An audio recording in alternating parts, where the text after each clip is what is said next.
Kamis 23 September 2021. Dan seperti biasanya setiap Kamis pagi wawasan kita nanti akan bertambah lagi, khususnya dalam hal bisnis, ya kan.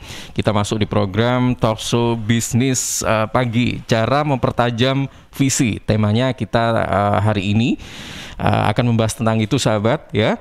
Dan yang berkaitan dengan visi ini tentunya kita semuanya kan pasti punya mimpi dong, ya, cita-cita, mimpi. Dan ini karena berkaitan dengan cita-cita dan mimpi ini biasanya kan memang untuk menggapai semua itu, untuk merealisasikan semua itu butuh waktu yang cukup lama.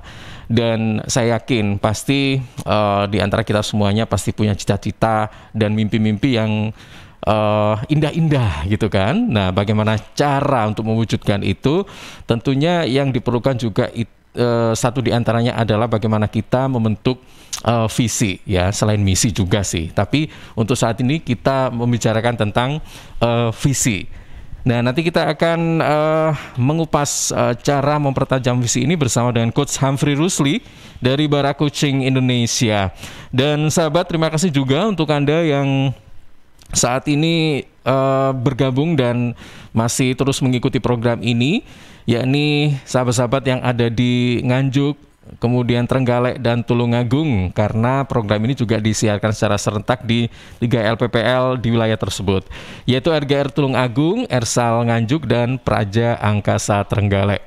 Dan tentunya saya juga masih membuka kesempatan Anda, ya, kalau misalnya ingin bertanya dan sebagainya, silakan nanti bisa manfaatkan 031-896-1514 atau WhatsApp, ya, di 0811-309-1009. Dan saat ini kita sudah bersama dengan Coach Humphrey Rusli. Selamat pagi, Coach. Halo, selamat pagi. Halo, pagi. Iya, apa kabar Coach Humphrey Rusli? Iya, ini tune-nya agak terlambat sedikit gitu. Oh iya, tadi saya masuknya invalid ke Zoom-nya. Oh, invalid. Jadi coba lagi masuk muter, aduh. Iya. Akhirnya putaran itu terlihat di menit ke-8 ya tadi ya. Lepas dari pukul 7. Baik, Coach Humphrey Rusli, kita hari ini berbicara tentang cara mempertajam visi, ya kan? Yes. Nah, kadang-kadang kita agak bingung sih antara misi dan visi, karena biasanya kalau ada kata-kata atau kalimat apapun itu misi visinya apa atau visi misinya apa, kayak gitu-gitu kan. Iya. Nah, selalu jadi satu gitu ya. Nah, ini mungkin bisa dijelaskan dulu tentang, kita kan mengkerucutkan visi saja gitu ya. Jadi visi ini maknanya apa, artinya apa, kemudian keterkaitan dengan bisnis itu, visi penting atau enggak sih, dan manfaatnya juga untuk bisnis atau usaha kita apa sih. Nah, kayak gitu. Silakan. Oke. Thank you, Mas Ilham. Selamat pagi semuanya, para pendengar Suara Sidoarjo yang budiman. Oke, hari ini kita bicara tentang visi, ya. Fundamentalnya bisnis yang paling fundamental adalah apakah kita memiliki mimpi, impian. Nah, ini ya, sebetulnya visi, misi, dan goal nggak bisa dipisahkan. Tapi karena waktu terbatas, saya mungkin akan bicara visi saja dulu. Kalau ada waktu sedikit, nanti kita bahas misi sedikit saja, ya. Jadi ini 3 serangkai, tiga sekawan gitu ya, visi, misi, goal. Visi itu mimpi. Nah, kebanyakan kalau saya bilang mimpi, banyak orang bilang, apa mimpi kamu? Menjadi orang sukses. Apa mimpi bisnisnya? Mendapatkan uang banyak. Jadi ada sebuah prinsip bahwa visi ini adalah pelampiasan nafsu saja. Jadi nafsunya apa gitu ya? Nafsu besarnya kemana gitu ya? Saya ingin mendapatkan uang 100 miliar gitu ya. Saya ingin memiliki rumah 50, saya memiliki apartemen di Hong Kong, Singapura, kira-kira begitu ya. Jadi visi ini jadi semakin hari ke arah sini semakin hanya melampiaskan nafsu saja. Nafsu tentang materi, nafsu tentang ketenaran, nafsu tentang nama baik kita, nafsu kita dipandang orang. Nah, padahal yang betul, visi itu adalah tentang manfaat. Visi ini tentang manfaat yang diberikan ke masyarakat, kepada orang luas. Jadi perusahaan, oke, supaya gampang gini ya. Jadi ada manusianya, ownernya, ada bangunannya atau bisnisnya. Ada manusianya, ada bangunannya atau bisnisnya, gitu ya. Visi bisnis berarti lebih tepatnya adalah visi bukan manusianya, tapi adalah bangunannya atau organisasinya. Jadi kalau organisasi ini mau dibawa kemana, tentu nggak mungkin kalau urusannya hanya organisasi ini hanya memberikan kekayaan kepada ownernya. Walaupun yes, efeknya akan menjadi ownernya ikut kaya kalau visinya tercapai. Ya, jadi ini benar-benar salah pahamnya mesti diluruskan. Kenapa kok saya angkat? Terus jelasinnya sebetulnya sederhana, tapi mungkin sudah terlanjur salah gitu ya.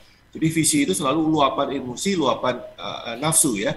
Oh saya pengen loh. Padahal bukan. Visi bisnis itu adalah organisasinya seperti apa. Nah, manfaat ini berarti yang menerima adalah konsumen kita, yang menerima adalah market kita, pasar kita.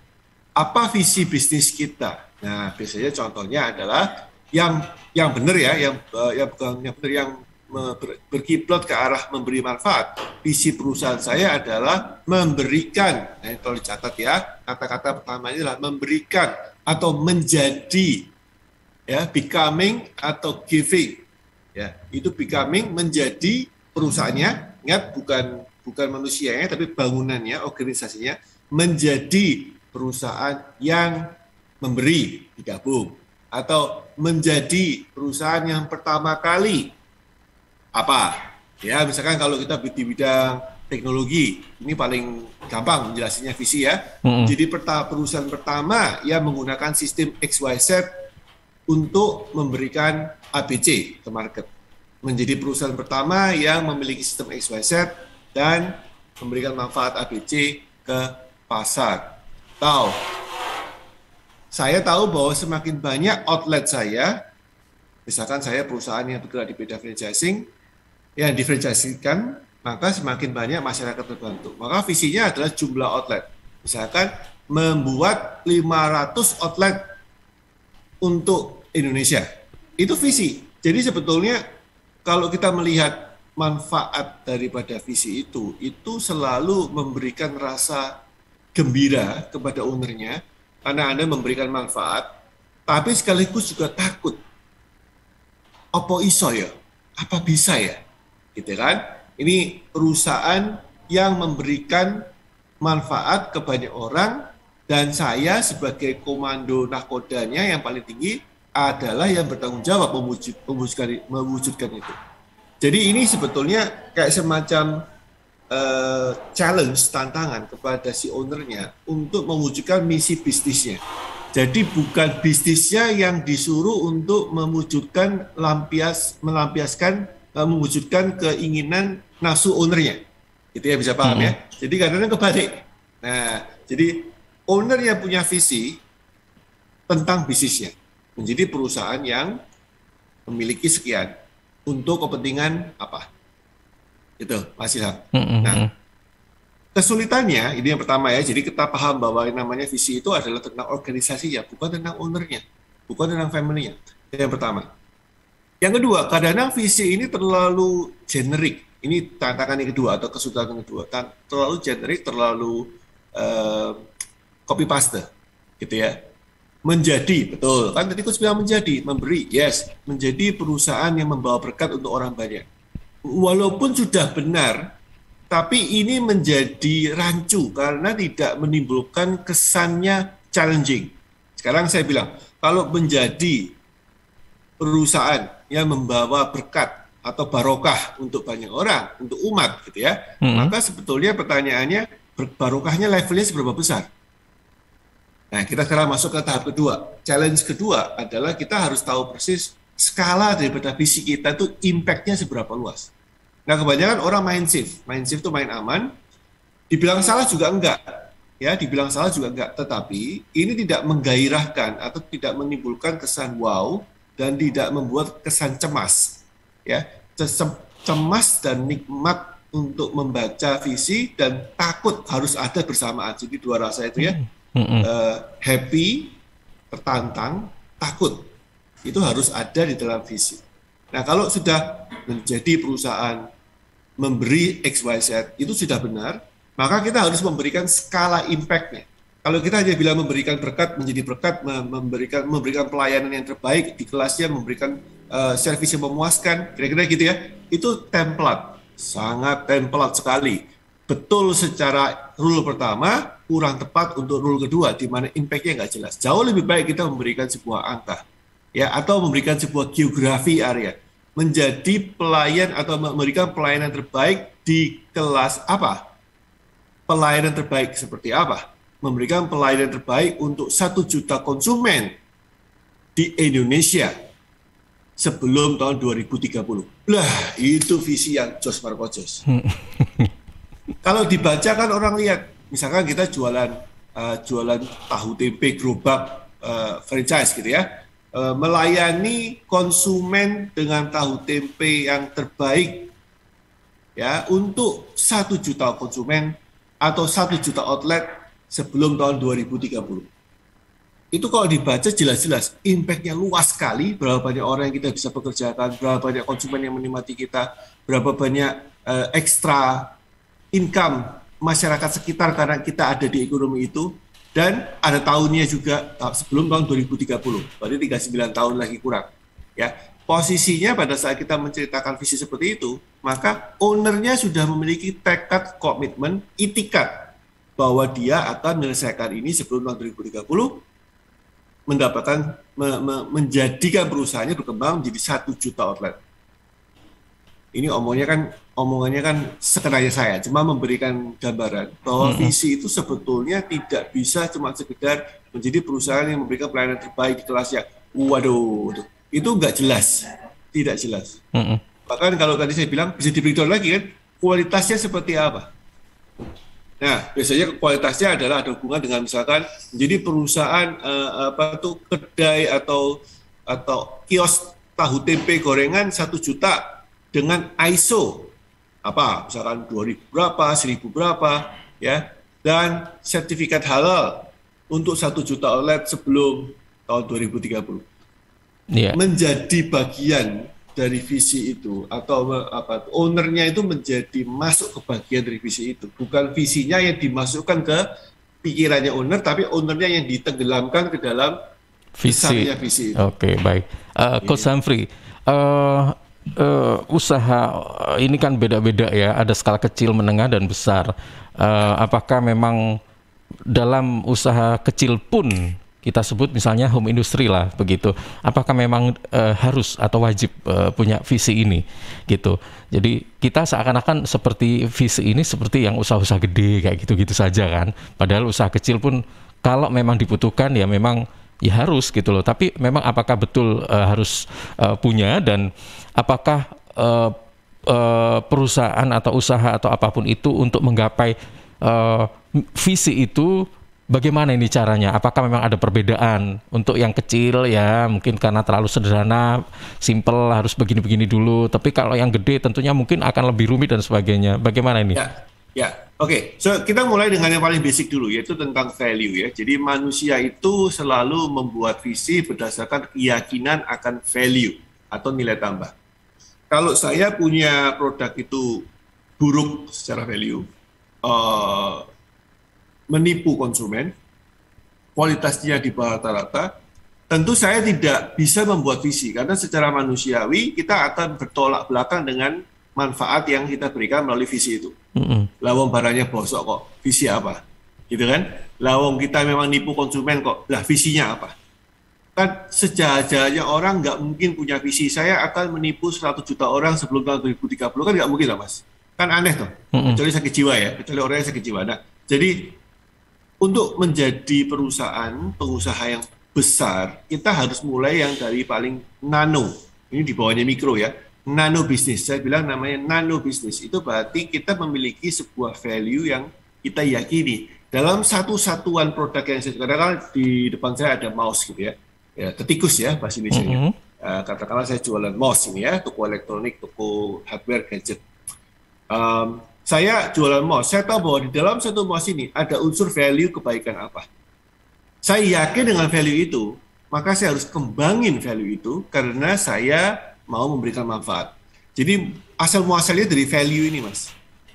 Nah, kalau memang di dalam sini ada servis saya, konsumen merasa happy kalau saya menjual mouse tipe ini, dan saya cara menjualnya itu memberikan kesannya mengedukasi sehingga tidak menipu, kemudian konsumennya merasa waduh bersyukur ya bisa dibantu selama ini kalau saya cari mau susah, selalu usah terus. Maka konsep unit bisnis kecil, nano bisnis itu terpenuhi bahwa kita memberikan manfaat untuk satu konsumen. Satu konsumen memberi manfaat, kita tes di konsumen kedua. Dua konsumen mendapatkan manfaat dan diyakini dan bersyukur karena ada kita berikan manfaat ke konsumen ketiga. Begitu seterusnya sampai level tertentu kita mulai sadar, kenapa nggak kita melayani lebih banyak konsumen dan kita mesti rombak bisnis konsepnya sehingga mampu melayani konsumen lebih banyak. Disitulah muncul cikal bakal atau muncul visinya dibentuk. Nah memang ada perusahaan yang butuh waktu yakin sampai konsumennya itu puas dalam jumlah yang masif, misalkan 1.000 orang, 2.000 orang, 10.000 orang masif yakin puas, baru dia ciptakan visi besar. Ada pengusaha yang baru 10 konsumen puas, tapi dia yakin, format saya, cara saya, ini tidak ada yang punya, tidak ada yang bisa, kalaupun bisa ini kemahalan, hanya saya yang bisa dengan harga yang paling terjangkau. Maka visinya sudah mulai muncul di konsumen ke-11. Maka saya bilang, kalau gitu, kita harusnya multiplikasinya jangan cuma 100 ya, kan saya dari 10, 100 kurang, kalau bisa 100.000, kalau bisa 1 juta orang yang mendapatkan manfaat dari apa yang saya jual. Maka dibuatlah visi. Gitu ya. Nah, ini kenapa konsepnya harus kembali ke value dari apa yang kita lakukan. Saya misalkan seorang coach, saya menjual jasa pendampingan bisnis atau coaching bisnis pengusaha. Maka saya sendiri harus tahu bahwa ketika saya meng-coach satu pengusaha 11 tahun yang lalu, 10 tahun lebih yang lalu, maka saya mendapatkan rasa terima kasih, saya mendapatkan, waduh coach thank you dibantu, saya mendapatkan, wah kok bisa ya ada orang membantu saya sampai segininya. Maka orang-orang itu akan saya multiplikasi. Maka kita buat lembaga coaching yang bisa melayani sebisa dengan rasio yang satu coach mampunya harus berapa ya, sebisa mungkin. Nggak bisa satu coachnya hampir 100 orang kan nggak mungkin ya. Coachnya yang nanti jelek kualitasnya kalau kita melayani 100 orang lebih pengusaha dalam satu. Dengan rasio tepat, maka kita bilang gimana nggak kita mencoba merangkul banyak coaches, banyak pelatih bisnis di dalam satu lembaga dengan sistem yang unik dan spesifik teruji dengan kualitas yang kita ingin berikan dengan cara yang sudah terbukti untuk melayani ribuan pengusaha. Maka muncullah visi. Sampai tahun sekian kita kan memilih jumlah pelatih bisnis sekian, walaupun tidak tercapai. Ya, saya akui tidak tercapai. Artinya waktu yang saya settingkan, kami settingkan di lembaga para coaching ini nggak tercapai. Ternyata untuk mengumpulkan coach berkualitas itu susah sekali. Nggak apa-apa. Tapi visinya boleh digeser. Ya udahlah, tambah lagi 20 tahun ke depan. Ya, jadi mimpinya boleh digeser. It is okay selama kita yakin bahwa ketika mimpi itu tercapai, visi itu tercapai, dream, visi, mimpi itu satu bahasa, maka dampaknya itu dahsyat sekali untuk masyarakat. Ya, untuk orang lain dampaknya dahsyat sekali. Yang kemudian berimbas ke stakeholders-nya atau ke owner daripada lembaga itu. Gitu Mas Ilham. Oke, baik. Nah, tadi Coach Humphrey bilang bahwa untuk menggapai atau merealisasikan visi itu kita harus mengetahui lebih dulu tentang value ya, apa yang ada di dalam diri gitu kan, perusahaan dan sebagainya. Nah, saya ingin tahu nih ya, kalau sudah diketahui value-nya, kemudian teknisnya ini seperti apa? Cara teknisnya, misalnya kita harus bagaimana membicarakan dengan tim kita kayak gitu ya, atau mungkin juga dengan pihak-pihak lain yang tentunya masih berkaitan dengan visi kita, bagaimana merealisasikannya. Kan tentunya pasti mungkin ada campur tangan dari pihak lain, misal stakeholder, kemudian juga mungkin berkaitan dengan juga pemerintahan dan sebagainya gitu ya. Dan saya ingin tahu juga nih Coach, kalau misalnya visi kita sudah tercapai, nah kira-kira apa kita memang ini bisa dikatakan bahwa apa yang menjadi tujuan perusahaan itu sudah mentok, sudah begitu? Atau mungkin ada step lagi kita harus apa ya, kayak gitu? Ya, saya jawab dulu yang terakhir karena itu penting ya. Jadi apakah kita memiliki visi itu bisa berkembang? Jawabannya bisa. Kita memiliki visi itu bisa berkembang. Katakanlah range waktunya biasanya antara 10 sampai 20 tahun. Gitu ya. Jadi visi itu range-nya minimal antara 10 sampai 20 tahun. Di bawah 10 tahun itu bukan visi, itu masuk kategori misi. Kalau ada waktu saya jelaskan nanti ya. Jadi di atas 10 tahun range-nya, perkiraan ya, nggak ada memang ilmu yang memberikan dalilnya dari mana, apa ayatnya, dari mana bukunya, memang nggak ada. Tapi secara range kalau saya melihat dan saya mereview dan saya berkecimpung di dunia bisnis sebelum jadi coach pun saya kan jadi eksekutif ya. Jadi totalnya sudah ada di organisasi bisnis sudah lebih dari 20 tahun. Maka saya melihat pengusaha-pengusaha yang sukses itu memiliki gambaran antara 1 sampai 2 dekade ke depan. Itu minimal. Itu standar yang berlaku general umum ya? Ya, secara umum. Ya, karena apa? Karena untuk mencapai visi biasanya ingat visi harus menimbulkan 2 rasa. Rasa excited, wow, dan kedua rasa takut. Apa iso iyo, apa iyo iso, apa tenan iki ya. Iso apa gak aku gitu ya. Bisa apa tidak saya, bisa apa tidak saya. Karena ini tidak mudah, maka butuh waktu bisa 10-20 tahun untuk try and error, untuk mencoba banyak hal, untuk belajar. Yang kita masuk ke misi. Ya, jadi misi itu sebetulnya step-step kecil-kecil yang kita harus latihan, kita harus targetkan, kita harus sasarkan, kita harus capai anak tangga kecil untuk mencapai tangga yang lebih tinggi. Itu kenapa butuh waktu 10-20 tahun. Itu yang standar. Nah, visi yang besar, jadi grand vision, itu umurnya antara 50-100 tahun. Wah, hebat toh? 50-100 tahun. Dan biasanya skalanya itu adalah global.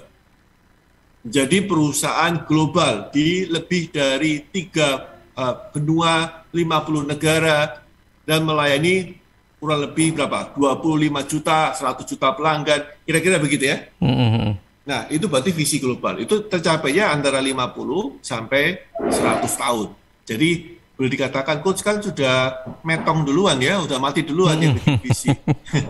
Jawaban saya, kalau visi besar, biasanya yang menikmati dan hasilnya adalah anaknya atau eksekutifnya nanti. Dia akan dikenang sebagai founding father, ya, sebagai ayah yang melahirkan visi ini dan berusaha mencapai visi. Itu kalau grand vision. Nah, tapi kalau kita bilang, waduh coach kejauhan, saya punya visi aja, nggak apa-apa. Maka visinya antara 10-20 tahun tercapai. Kita belum seharusnya loh ya, kalau kita menjaga kesehatan, badan, tidak stres, makanya olahraga gitu ya. Para pengusaha ini kadang-kadang ngelupa gitu ya, kadang-kadang tidak olahraga. Oh, kenapa sih saya olahraga? Saya kan cari duit. Nah iya bos, kalau Anda mencapai visi Anda ya harus sehat. Kalau enggak itu sakit-sakitan gimana cara? Coach, visinya udah sulit. Memungkinkan nggak kalau visi itu terrealisasi tidak 10 tahun ya, tapi 5 tahun? Karena kalau mungkin Coach membandingkan ketika membicarakan visi pada tahun misalnya 80-an, 90-an ya, kemudian 2000 dengan sekarang. Itu tentunya kan pasti ada perkembangan baik itu teknologi apa dan semuanya yang itu bisa mempermudah, mempercepat visi itu bisa terrealisasi gitu kan. Nah, kira-kira bagaimana? Kita berbicara mungkin 10 tahun lagi, nah mungkin bisa jadi berubah lagi ya kan? Atau bagaimana menurut pandangan Coach Humphrey? Bisa ya? Sangat bisa. Jadi itu kenapa kita butuh misi, Mas Ilham. Jadi di misi itu kita, ini saya singgung sedikit ya, karena ini memang 3 ini, visi, misi, dan goal ini sudah satu paket. Jadi misi itu adalah kita berdalam, katakanlah gini, paling gampang gini lah ya. Visi saya, ingat ya, visi itu memberi manfaat dan ada sebuah aspirasi mimpi. Katakanlah paling gampang, nih saya tanya sama anak-anak, Dek kalau sudah besar mau jadi apa? Itu visi. Ya, kan nggak ada toh visi yang Dek 2 tahun lagi mau jadi apa? Lu kan aneh loh, 2 tahun lagi saya mau jadi apa ya? Lah visinya berarti kan 10-20 tahun ke depan toh. Ya, saya mau jadi pilot, saya mau jadi dokter, ya. Wah, hebat ya visinya, mengagumkan. Semoga bisa ya, antara takut bisa apa enggak, antara mampu enggak biayai anak sekolah kedokteran, itu kan semuanya jadi satu campur aduk perasaannya. Ya, Dek 10 tahun, 20 tahun lagi mau jadi apa? Pertanyaannya kan resminya seperti itu, walaupun kalau kita tanya kan terlalu sulit ke anak kecil, kita tanya kalau besar mau jadi apa? Ya umur 5 tahun, 10 tahun tanyanya kalau besar mau jadi apa? Jadi kan 20, pada saat umur 20 sampai 30 baru terwujud. Nah, pada saat kita melihat visinya adalah katakanlah menjadi pilot atau dokter lah, lebih gampang ya, dokter. Kenapa mesti dokter? Karena menyembuhkan orang banyak, bla bla bla. Oke, fine. Sekarang kita tanya, bisa nggak anak itu mencapai level dokter di bawah standar orang lain? Lebih cepat dari orang lain. Orang lain butuh waktu 15 tahun, termasuk sekolah, SMA, segala macam, kuliah, 20 tahun dia bisa mencapai level di kedokteran cuma 10 tahun. Bisa, jawabannya bisa. Tergantung kemampuan, tergantung fasilitas yang diberikan sekolahnya. Kalau anak ini jenius atau ini berbakat, gifted, ya, dan termasuk kemampuan daripada finansial orang tuanya. Nah, atau faktor lain yang saya nggak tahu, mungkin teman-teman dokter bisa memberikan gambaran, gitu ya. Tapi itu bisa, tapi tidak umum, Mas. Tidak lazim. Yang lazim itu adalah misinya, karena kita mau visi. Dek, mau jadi apa? Mau jadi dokter. Oke, itu berarti 20 tahun dari sekarang. Berarti gimana? Ya, pertama, misi pertama, lulus SD 6 tahun, ya kan? Misi kedua, lulus SMP. Misi ketiga, lulus SMA. Misi keempat, masuk ke sekolah kedokteran, diterima dulu. Misi kelima, baru kita belajar dan mencapai nilai tertentu untuk menjadi dapat gelar dokter. Nah, kalau kita lihat antara lulus SD, SMP, SMA, masuk ke kedokteran, dan kemudian lulus dengan nilai bagus, itu biasanya waktunya jenjangnya antara 10 sampai 20 tahun, tergantung di mana kita bertanya, mau jadi apa waktunya. Nah, tapi bisa nggak kita persingkat? Bisa, dengan teknologi, bisa. Maka ada kelas percepatan, gitu kan? Nah, salah satu tugas kami para coach itu adalah mempercepat visi daripada klien kami tercapai. Mempercepat, ya. Bisa nggak lebih cepat lagi, coach? Kadang-kadang memang nggak bisa. Saya ngomong sama klien saya apa adanya, kadang-kadang visi besar seperti ini nggak mungkin dicapai dalam waktu 10-20 tahun, minimal 30 tahun. Ya, ada salah satu pengusaha yang bergerak di bidang air mineral, gitu ya. Dia ingin membuka cabang di seluruh kota besar di Indonesia, jadi kurang lebih sekitar 25. Ini barusan saya diskusikan minggu lalu, ya, sekitar 25 kota besar di Indonesia. Dengan memiliki fasilitas air, pabrik untuk menyuling air segala macam, reverse osmosis, itu ada 8 provinsi. Saya bilang, Pak, ini nggak bisa kalau cuma 10 tahun. Ini minimal 20, 30, 40 tahun ke depan. Wah, lama ya, Coach ya? Oh iya, benar, lama. Karena saya tanya waktu itu, kenapa, Kak? Karena apakah Anda punya kapital yang cukup besar? Apakah Anda punya teknologinya? Dan yang paling sulit, Mas Ilham, apakah Anda punya supporting team yang membuat Anda mampu bertahan di level itu? Gitu ya. Nah, salah satu dari goal, nah saya sekarang masuk ke goalnya. Ya. Ini malah jadi komplit ya, visi-visi goal ya. Jadi goal ini saya cuplik sedikit aja ya, supaya saya nggak kepanjangan ngomong goalnya, karena hari ini topiknya visi. Salah satu daripada goalnya ini adalah sembari mencapai misi, kita tidak sakit atau tidak cedera. Itu kalau di dalam kehidupan biasa, misalkan kita mau jadi dokter, sembari lulus kedokteran, kita nggak jadi gila, gitu loh Mas Ilham. Kita nggak jadi edan, kita nggak jadi bangkrut, nggak sampai membambung, nggak punya rumah karena bayar uang kedokteran. Kita bikin goal. Nah, goalnya adalah, setiap bulan kita harus tabung sekian, setiap bulan saya harus invest apa, setiap bulan untuk membiayai. Untuk kemampuan belajar, maka setiap hari saya mesti belajar apa, setiap bulan saya mesti ujian apa. Ada goal-goal yang kita sepakati supaya kita tidak mati di dalam perjalanan menuju ke visi itu. Atau dalam perjalanan memenuhi misi demi misi mencapai visi. Ya, semoga nggak bingung ya, ini saya jelasinnya pelan-pelan, semoga bisa paham ya. Goal itu membuat kita tidak cedera atau mati duluan sebelum mencapai visi. Jadi kalau kita bilang, bisa nggak Coach, visinya yang tadi saya bilang, pengusaha mineral di 25 kota, 8 provinsi, pengolahan airnya segala macam, bisa nggak dari 2-30 tahun menjadi 5 tahun? Saya bilang bisa.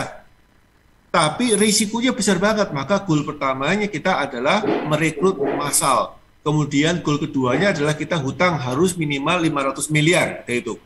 Ya, minimal 500 miliar sampai 1 triliun. Itu utangnya kita, Mas Ilham. Perhitungannya seperti itu.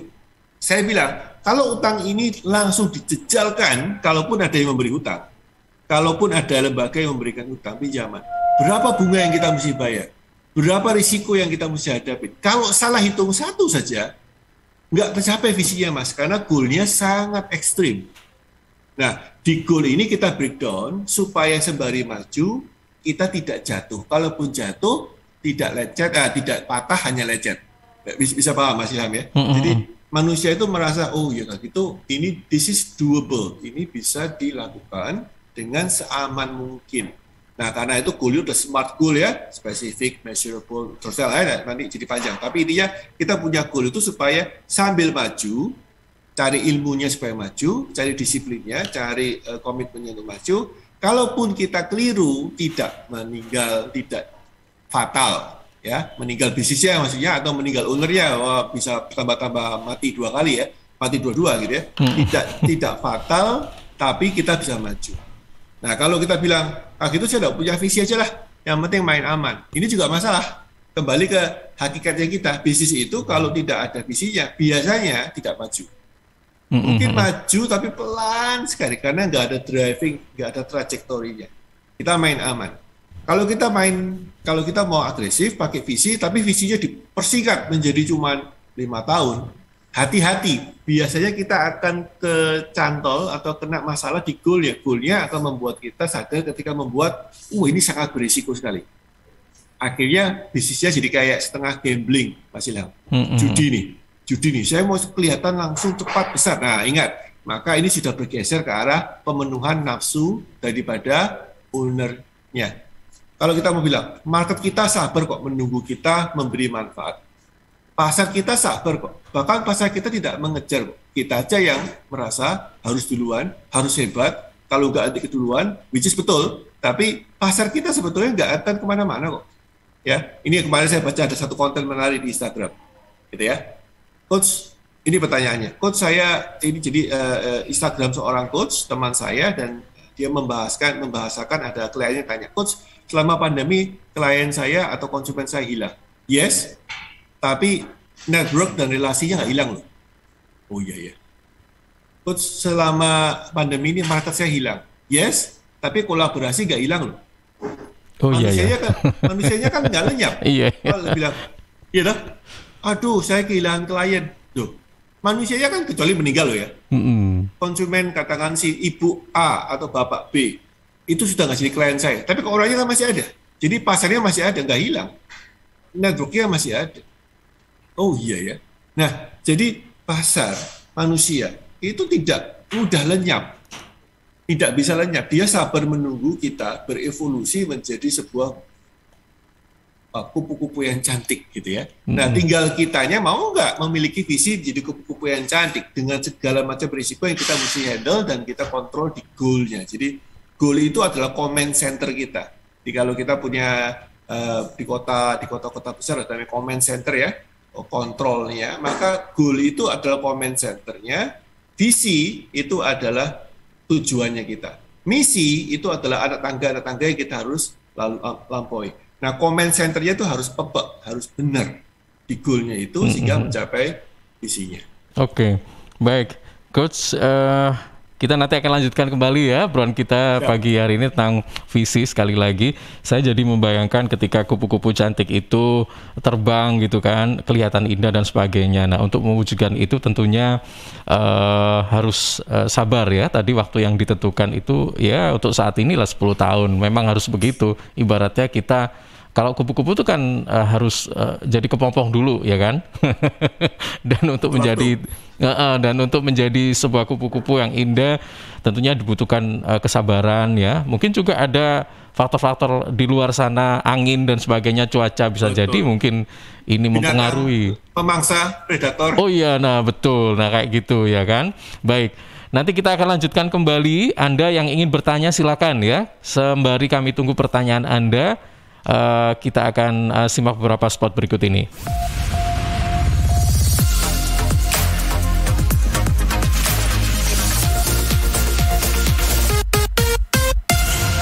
Sahabat, seiring bertambahnya usia, tubuh mulai bersifat asam atau asid sehingga mudah terserang penyakit. Karena itu segera perbaiki pola makan dan perbanyak asupan alkaline seperti mengonsumsi sayur, buah, dan Cheers Alkaline Power.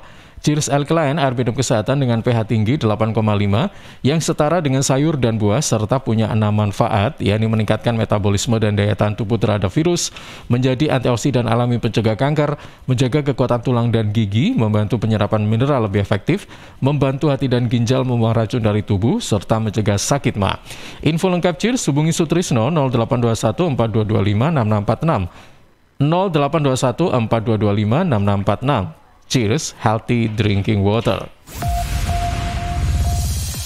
CHEERS, cheers. CHEERS, cheers. CHEERS, cheers. Air hidup yang terbaik. Hey, cheers in the house. Cheers, air ber-pH tinggi. Cheers dapat membantu netralkan pH tubuh. Cheers mengandung antioksidan alami. Cheers air minum terbaik untuk keluarga. Air minum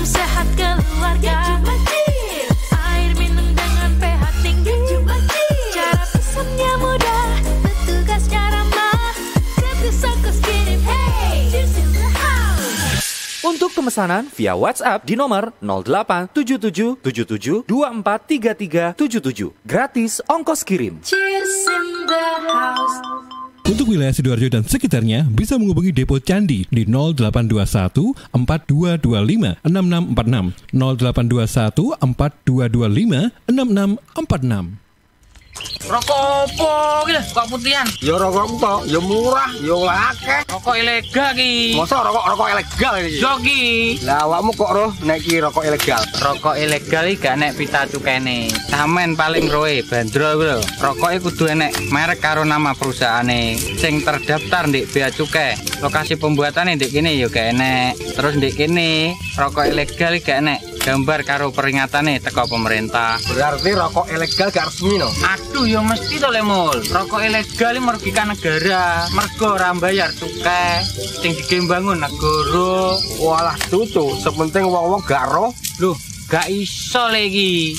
Makane to Le, tuku sing pasti-pasti ae. Aja ngawur. Laporkan peredaran rokok ilegal ke kantor Bea Cukai terdekat atau hubungi nomor 1.500 225 1.500 225. Iklan layanan masyarakat ini dipersembahkan Bea Cukai Sidoarjo. Ayo, ngewangi bea cukai, berantas rokok ilegal. Bea Cukai Sidoarjo, fokus mengawasi, tulus melayani. Ya, sahabat pecinta alam SMA Negeri 2 Sidoarjo, Semandapala akan mengadakan webinar tentang pentingnya pengolahan sampah bagi kota pada Sabtu 25 September 2021 jam 10 siang via Zoom. Webinar ini gratis untuk umum ya, dan Anda bisa mendapatkan ilmu yang bermanfaat, sertifikat juga door prize. Informasi selengkapnya hubungi Vindi 0896 8732 9951 atau Dinda 0858 55 58 8464. Webinar pentingnya pengolahan sampah bagi kota, persembahan pecinta alam SMA Negeri 2 Sidoarjo Semandapala dan didukung Radio Suara Sidoarjo. Arek-arek iku rame lapo sih? Mulakno, nek dikandani wong tuwek dirungokno, nek durung siap duwe anak, gak usah rabi. Anake loro, pilek, watuk, ono seseke. Loh, bahaya iku. Momong dorong budalo nang bidan. Hati-hati dan waspada ya. Demam, batuk, dan susah nafas bisa jadi itu tanda-tanda pneumonia atau infeksi paru-paru. Penyebabnya bisa virus, bakteri, atau jamur. Mudah menular lewat droplet saat batuk atau bersin. Tapi, ini bisa dicegah dengan pemberian imunisasi PCV pada bayi dan anak. Imunisasi PCV selain mencegah pneumonia, juga bisa mencegah radang selaput otak atau meningitis dan radang telinga tengah atau otitis media. Imunisasi PCV diberikan pertama pada bayi usia 2 bulan, dilanjutkan pada usia 3 bulan, dan dosis ketiga saat anak usia 12 bulan. Imunisasi PCV bisa didapat di posyandu, bidan, puskesmas, rumah sakit, klinik kesehatan, praktek dokter mandiri, dan layanan kesehatan lain yang menyediakan imunisasi. Lapo guyu-guyu dewe. Putune wis sehat, Cak. Wis diimunisasi PCV pisan. Seneng aku. Gak pengen ngeramut bayi maneh ta? Ayo tak gaweno. Iklan layanan masyarakat ini persembahan Dinas Kesehatan Kabupaten Sidoarjo. Makasih lo udah ngajak ke rumah. Tahu aja anak kos gak ada hiburan. Daripada di kos bengong aja, mending ngebuburit sambil nonton Indium TV. Tapi nonton apa ya? Ini UCTV kan? Kamu tuh nggak ada yang baru, namanya Gameku. Kok Gameku? Ini TV-ku. Ih beneran, Gameku itu cloud gaming asli Indonesia. Jadi kita bisa main game di IndiHome TV tanpa harus beli konsol atau install gamenya. Wah mau dong. Nih caranya, cari Gameku di UC App Store, download dan install, lalu pilih paket berlangganan. Banyak kok tutorialnya di internet. Iya, mudah banget. Yaudah yuk main Gameku, mari kita coba. Sebentar, ini kan Gameku, kenapa jadi gamemu? Ih kok gamemu, ini Gameku. Apa sih ini ribut-ribut? Sana kalian bantu angkat galon ya, biar bunda yang main Gameku. Wujudkan bersama IndiHome. Ya sahabat, kali ini ada panggilan sidang dari Pengadilan Agama Sidoarjo atas nama Peter Jedidia Peis Tintoa bin Samuel Peis Tintoa. Dulu tinggal di Jalan Kerembangan Kidul, Gang 5, nomor 11, Kecamatan Kerembangan, Kota Surabaya. Tapi sekarang tidak diketahui dengan jelas tempat tinggalnya. Untuk saudara Peter Jedidia Peis Tintoa bin Samuel Peis Tintoa, dimohon hadir di persidangan Pengadilan Agama Sidoarjo, Jalan Hasanuddin nomor 90, pada hari ini Kamis 23 September 2021 jam 9 pagi. Panggilan sidang ini dari Pengadilan Agama Kabupaten Sidoarjo. PT Inet Global. Sejak tahun 2005, bergerak di bidang ICT, Information and Communication Technology, Internet Service Provider atau ISP, web hosting, dan domain, fiber optic system, dan satelit atau VSAT, memberikan layanan jasa koneksi internet ke seluruh dunia dengan kecepatan tinggi dan harga yang kompetitif. Juga memberikan solusi dan jasa konsultasi pendistribusian koneksi internet, menyediakan solusi ICT yang komprehensif, terpadu, dan disesuaikan bagi pengguna yang mencakup data infrastruktur, managed service, cloud computing, IT services, serta layanan digital yang fokus untuk memanfaatkan peluang yang mendukung dan menambah nilai pada bisnis utama tiap customer. Untuk layanan dan servis Inet, hubungi kantor pusat Jalan Kuningan Barat nomor 8 Jakarta. Telepon 021 299 66900. Kantor Surabaya, Intiland Tower lantai 11, Jalan Panglima Sudirman 101-103 Surabaya. Telepon 031 535 3955 031 535 3955. Inet Globalindo, the best service for great solution.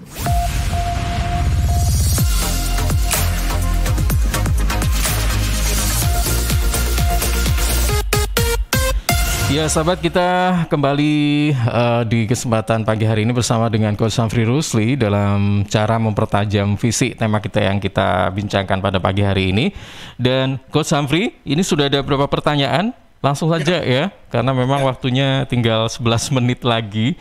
Nah, ini ada 2 pertanyaan yang berbicara atau intinya tentang jika visi ini akan diubah ya di tengah jalan. Gimana, akan apa boleh diubah atau gimana, nah kayak gitu. Nah ini yang pertama dari Edvania 24 Aulia yang ada di Kemiri ya. Coach, apabila visi berupa di tengah jalan dengan menyesuaikan situasi, apakah boleh dan berpengaruh banyak? Kemudian ini dari Pak Rahmat yang ada di Porong ya. Sebentar, bagaimana jika di tengah jalan visi kita tiba-tiba ada keinginan untuk diubah, dan apakah harus diubah? Oke. Intinya tidak sampai pada goal, tapi ada keinginan untuk mengubah mungkin ya. Apakah memang harus diubah atau memang ditunggu sampai selesai dulu atau bagaimana gitu? Ya, ini tentang perubahan visi ya. Kemudian yang ketiga. Ini dari Pak Samuel, sebentar. Pak Samuel ini menanyakan bagaimana cara mewujudkan visi yang sulit dicapai dan faktor-faktor apa saja yang membuat visi itu sulit dicapai. Oke. Itu dulu, nanti kita lanjutkan lagi pertanyaannya. Baik. Ya, ini tentang perubahan ya, perubahan sama kalau sulit dicapai ya. Oke, saya akan ambil analogi sport ya, karena ini dekat sekali dengan sport. Bisnis itu sebetulnya intelektual sport. Ya, sport yang berbasis kemampuan intelektual kita, itu bisnis. Jadi kalau analogi sport, tenis, golf, sepak bola itu sama. Nah, misalkan visinya adalah menjadi juara. Liga apa, Liga A, Liga B, atau apapun lah, champion ini, American Cup, atau Copa apalah, terserah ya. Atau tenis itu bisa Wimbledon, ada US Open atau Australia Open. Nah, visinya seperti itu. Maka sebetulnya kita tidak bisa mencanangkan kita menjadi atlet dengan juara di level tertentu, kemudian di tengah-tengah kita ikut pelatnas, kita balik coaching. Itu sangat tidak mungkin. Yang mungkin adalah kita berganti turnamen. Jadi misalkan saya seorang pengusaha batik, gitu ya. Saya ingin membuka cabang berapa ratus untuk memberikan manfaat apa. Nah, kita bisa ganti turnamennya. Misalkan, saya nggak jadi batik deh, saya ganti martabak gitu ya. Itu boleh. Tapi jumlah outletnya, kemampuan kita untuk memberikan manfaat ke marketnya, itu tidak berubah. Ya, kita mengedukasi konsumen bagaimana cara membeli produk dengan baik, dengan menguntungkan, dengan tidak ketipu. Itu adalah value-value yang kita pakai. Walaupun memang jarang saya lihat perusahaan besar itu ganti haluan. Perusahaan yang sukses ya, itu bukan besar ya, jangan salah paham ya. Kecil pun juga kalau sudah mencanangkan sesuatu yang besar, dia biasanya jarang ganti haluan. Yang ada adalah mungkin ganti produknya, yang ada adalah ganti marketnya, ganti negaranya. Oh ya udah, kalau di Indonesia nggak bisa, saya pindah ke moga-moga jangan sampai ya. Kita pindah ke negara India gitu ya. Kita membuka cabang di beberapa kota untuk memberikan manfaat ke beberapa juta orang. Kan negaranya belum tentu Indonesia, bisa Amerika, bisa Singapura, bisa India, bisa Cina, bisa Malaysia, itu boleh. Jadi ganti produk boleh, ganti negara boleh, ganti tim boleh. Tapi kalau ganti visi tidak. Ini berarti visinya tidak dibuat dengan value yang kita yakini itu powerful sekali, gitu ya. Semoga menjawab ya. Jadi kalau visinya diganti, enggak diganti. Yang ada adalah ganti produk, ganti tim, ganti owner. Jadi owner yang mundur jadi investor, dia mencari owner lain atau eksekutif lain untuk menjalankan, untuk mencapai visinya. Wah, aku nggak mampu mencapai visi saya, maka saya akan mencari orang yang mampu membuat saya mencapai visi itu, atau membuat kapal induk ini, kapal bisnis saya ini mencapai visinya. Gitu ya. Jadi impact, dampak dari visi itu jangan diubah. Yang diubah adalah sarananya. Menjadi juara itu jangan diubah. Yang diubah adalah turnamen dan pertandingan dan jenis pertandingan dan negara mana yang kita mau ikut pertandingan itu ada. Bisa paham ya? Jadi jangan diganti. Produknya boleh diganti, negaranya boleh diganti, marketnya boleh diganti, teknologinya boleh diganti, ownernya boleh diganti, timnya apalagi bisa diganti, tapi idealismenya tidak bisa diganti. Ya, itu yang pertama. Kedua, Coach, bagaimana kalau sulit mencapai visi? Tadi sudah saya jawab di jawaban pertama, kita harus rekrut orang-orang yang pandai, yang membuat kita bisa mencapai visi. Tapi banyak orang tidak sadar ini atau kurang sadar bahwa kita punya visi itu bukan kita yang pasti akan mencapai visi itu saja, tapi adalah kelompok, teamwork yang akan membuat kita mencapai visi itu. Berarti kita mulai memikirkan, perusahaan saya harus mampu merekrut orang-orang yang jago. Kita harus mampu menarik orang-orang yang hebat. Kita harus menjadi orang hebat yang mampu menarik orang yang lebih hebat. Saya ulangi lagi. Kita harus menjadi orang yang hebat untuk mampu menarik orang yang lebih hebat. Nah, jawaban saya yang kedua, untuk pertanyaan yang kedua. Jawaban pertama untuk pertanyaan kedua adalah cari orang hebat. Jawaban yang kedua adalah jadilah orang yang hebat. Jadi visi itu kan sesuatu yang nun jauh di sana, sulit dicapai. Maka pembentukannya dari mana? Dari internal kita, manusianya, ownernya sebagai SDM paling utama, ownernya harus evolve atau berevolusi menjadi owner lebih bagus. Belajar, investasi dari ke atas, ketemu dengan orang-orang yang bagus juga, lingkungannya harus tepat, supporting timnya harus ada, itu harus dibangun sendiri. Kita nggak bisa loh punya visi yang besar, kemudian kita tidak mempunyai nafsu untuk mendevelop diri sendiri dengan lebih baik. Akan nyampe, Mas. Baik. Jawabannya dua ya. Satu, cari orang lebih hebat. Kedua adalah develop yourself, kembangkan diri sendiri. Never ending learning, belajar terus. Oke, baik. Ini ada 3 pertanyaan yang bisa langsung dijadikan satu saja ini Coach dijawabnya ya. Dari Twitter ada @Vania. Hal apa saja yang menyebabkan visi kita terhambat untuk terwujud? Kemudian dari Angel, bagaimana cara menanamkan visi yang kuat di kalangan pebisnis muda? Kemudian ada Rindu dari Lemah Putro, jika sebagai owner memiliki visi yang berbeda dengan stakeholder, apakah boleh dilanjutkan meskipun stakeholder sudah menanamkan modal yang besar gitulah?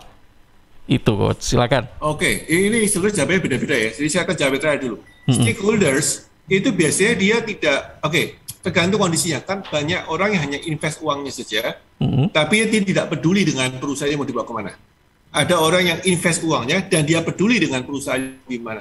Biasanya mereka merangkap sebagai chairman atau board of advisor segala macam. Nah, jadi kalau kita lihat kondisinya mana dulu, kita mesti bedakan dulu. Kalau memang ownernya sebagai pengembang visi itu adalah di mandatnya ada terserah kamu mau dibawa kemana, maka memang harusnya stakeholdersnya tidak terlalu peduli, ya shareholdersnya, penyumbang dananya atau penanam modalnya tidak peduli dengan visinya.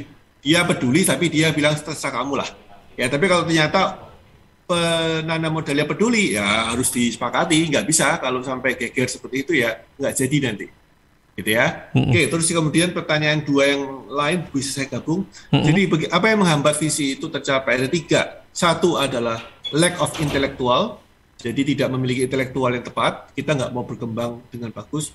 Lack of time, tadi saya katakan keburu-buru, ya, main jalan pintas, shortcut, potong sana, potong kini, sudut kanan, sudut kiri, lack of environment. Jadi lack of intellectual, lack of time, lack of environment. 3 ini problem.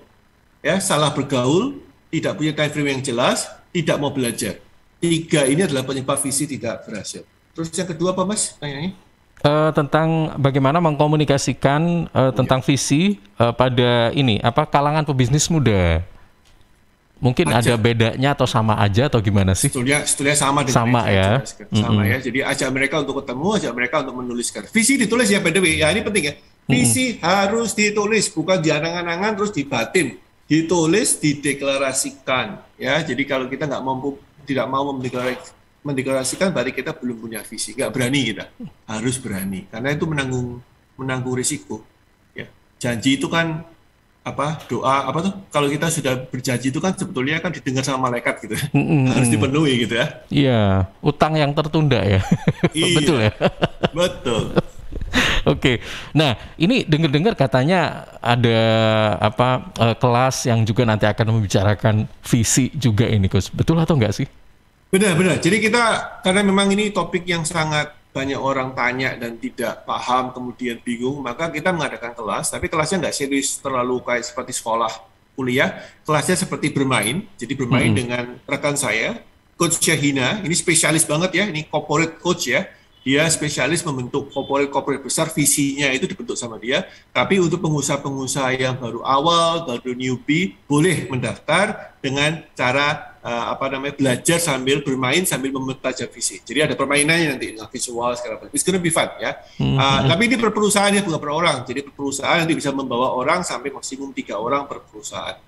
Silakan tanya dulu berapa investasinya. Anda bisa tipe ke 031 739 0666 031 739 06-nya 3 kali. Anda bisa tanya dulu rate-nya berapa, investasinya berapa. Jika cocok Anda bisa masukkan 3 orang di satu perusahaan untuk sama-sama membuat visi. Tapi 3 orangnya harus di level eksekutif ya, ownernya, GM-nya, manajer, jangan staff, nanti nggak cocok. Ya, silakan dimanfaatkan. Semoga ini bisa membawa Anda lebih dekat, lebih cepat ke visinya. Ingat, tugas kami sebagai coach yang paling penting salah satunya adalah mempercepat secara sehat pencapaian visi, bukan digrudak-gruduk sampai semaput nanti yang punya visi. Itu Mas Ilham. Oke. Saya jadi penasaran juga ya, kalau ada visi kan gandengannya misi. Mungkin suatu saat kita nanti bicarakan visi juga nih Coach ya. Siap, itu panjang itu. Visi dan goal. 3 ini sekawan, visi, misi, goal itu satu paket. Baik. Oke, terima kasih Coach Zamri Rusli. Mudah-mudahan ini bermanfaat ya. Selamat pagi dan sampai jumpa. Terima kasih, sukses. Bye-bye. Oke. Baik, sahabat Suara Sidoarjo, baru saja kita simak ya program Bisnis Talk pagi hari ini tentang cara mempertajam visi. Semoga bermanfaat. Bagaimana visi Anda, mimpi-mimpi Anda? Mudah-mudahan Anda yang punya mimpi dengan apa yang sudah kita bahas tadi, gak usah ragu-ragu untuk merealisasikan mimpi itu meskipun dalam waktu yang agak lama gitu kan. Baik, nah saat ini sudah disusun dulu rencana apa, langkah-langkah apa. Nah ini yang perlu disusun mulai dari sekarang ya. Ya, terima kasih untuk Coach Zamri Rusli dari Bara Coaching Indonesia. Saya juga berterima kasih pada sahabat-sahabat yang menyiarkan program ini secara serentak. Ada RGR Tulungagung, Ersal Nganjuk, dan Praja Angkasa Trenggalek. Saya Ilham Data pamit terima kasih. Selamat pagi, jaga kesehatan, dan sampai jumpa.